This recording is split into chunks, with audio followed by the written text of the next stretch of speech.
दर्शक बंधु लाला लाली किचन को आपन को बहुत बहुत स्वागत। मु आज आपन को ये सुजना सागर पकड़ी करके देखेबी। मु सुजना साग प्लस तादर फूल भी नहीं ताहारी फूल गोटे प्लेट नहीं गोटे बड़ साइज पियाज एमती छोट छोट काटिक नहीं किसी लंका कंचा लंका नहीं रसुण नहीं अल्प अदा नहीं आ गोटा धनिया नहीं। प्रथम छोट चामच रे 2 चामच धनिया देछि मु देखिए ताकि कुटी दबा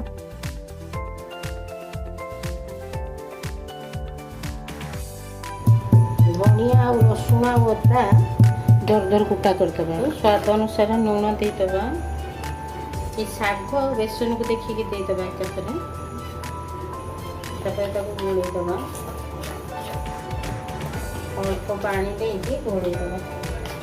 बहुत कम पानी दबा कहीं पियाज हरिका पड़ो।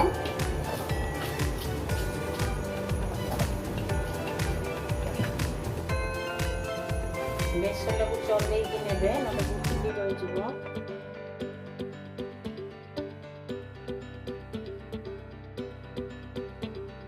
अल्प दबा पानी तापर पियाज कहीं पियाज पानी छाड़ गोड़ी दबा पियाज दड़ी दबा पानी जानी आगे पानी खाइब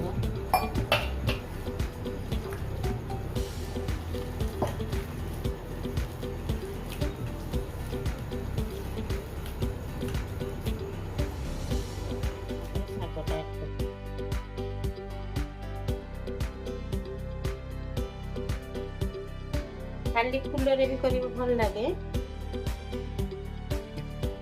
जो पिला माने सुजना शाग खाऊ नथिबे भाया करके देवे। पिला माने तो आजिकल शाग खाइबे टोटाली भल तेणुक ये करके देवे। मो हाथ हैंड वाश करके आसती मुझे हाथ में गोड़ी आप भावे मो हाथ धोई गोड़ी ये जो छेचिकी रखा रसुण और अदा और धनिया को एड करदे। मो ओजन रे बेसन 300 ग्राम हम मुझे तापर जीवा गैस पाखे। दर्शक बंधु मैं आगुरी गैस रे तेल बसई देती। ये गरम तेल गोटे चामच रे गोटे चामच छोट चामच देखो ये बेसन देदेबा देखी गोड़े दबा देखिए छाणी दबा। गरम है देखा गरम है छोट छोट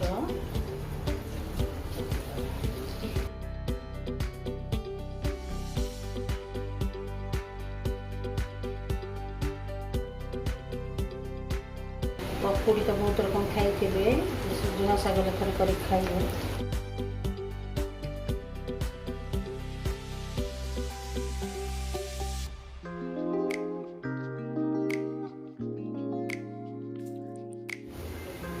पूरा फुल दे देबेनी मिडिल ले रखी परिबे। तेल तो ताती गले पकई साइले मिडिल ले रखी देगनानी छाणी दबा। वर्षा तो लागिक रही गरम गरम करके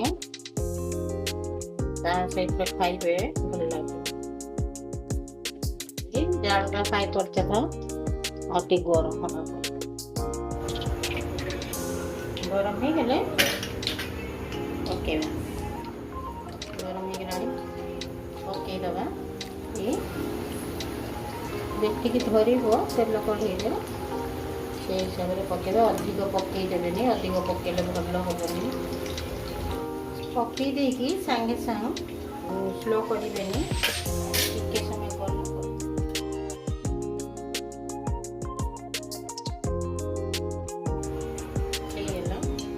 दर्शक बंधु प्रस्तुत हो गला आपणकर सुजना पत्रर पकुड़ी।